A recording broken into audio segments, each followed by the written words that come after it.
my channel. Have you always lived your sensitivity as a curse, especially at work? Well, in this video, I'll show you 5 tips to make your sensitivity your leadership superpower. I am Houda Charmoille. I'm a certified life coach since 2016.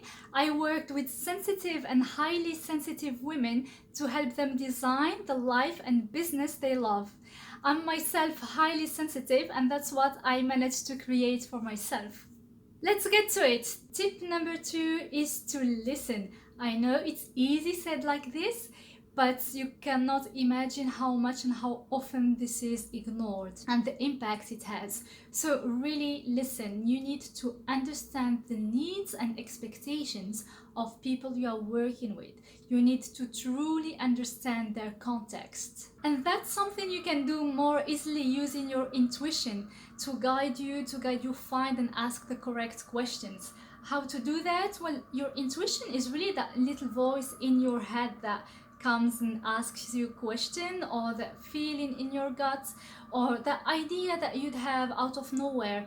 Listen to that. That's intuition. And you need to really listen to the answers that you're given. There are also few simple and straightforward questions you can ask the people you're working with, whether they are your internal clients, your external clients, or your teammates. Just ask them, what do they need?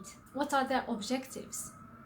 What are they looking to achieve specifically, and get specific answers as much as possible. What challenges did they face before when they tried to resolve that issue? Why did the solutions they tried to implement so far didn't work?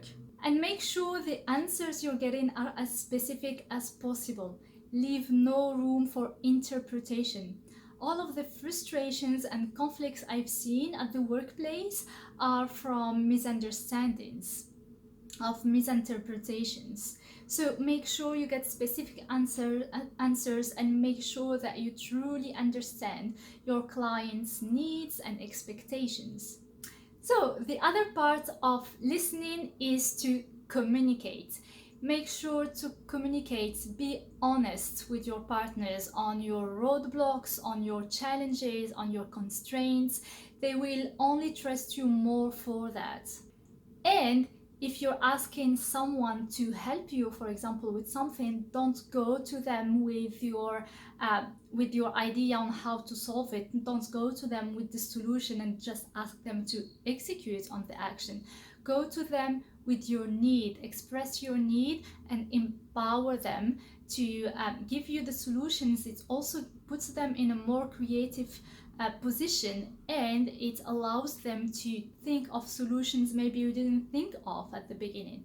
And when you express your need in general, that's where you allow the person you're asking to answer your need fully.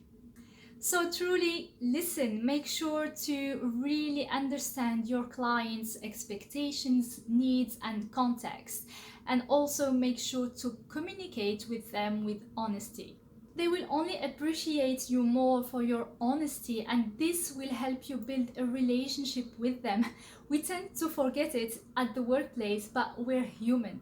We're all human beings. So it's really important that you build a relationship with people you are working with, and having proper skills to listen and to communicate will help you do just that. If you have any questions, let me know in the comment section below. I'll be right there interacting with you. If you want to take your work further and uncover your inner strengths, I highly recommend to try out and check my free master coaching session. I won't say more, I'll let you to it. Just test it. It's free, you have nothing to lose. Just try it. The worst you can have is one aha moment, I promise. Stay tuned for more videos on emotional intelligence. If you like this video, hit the like, subscribe, and hit the bell to make sure you don't miss out on my new release. In the meantime, here are some other videos that you can check. Have a fabulous day and fantastic week ahead. Thank you so much for watching, and see you soon.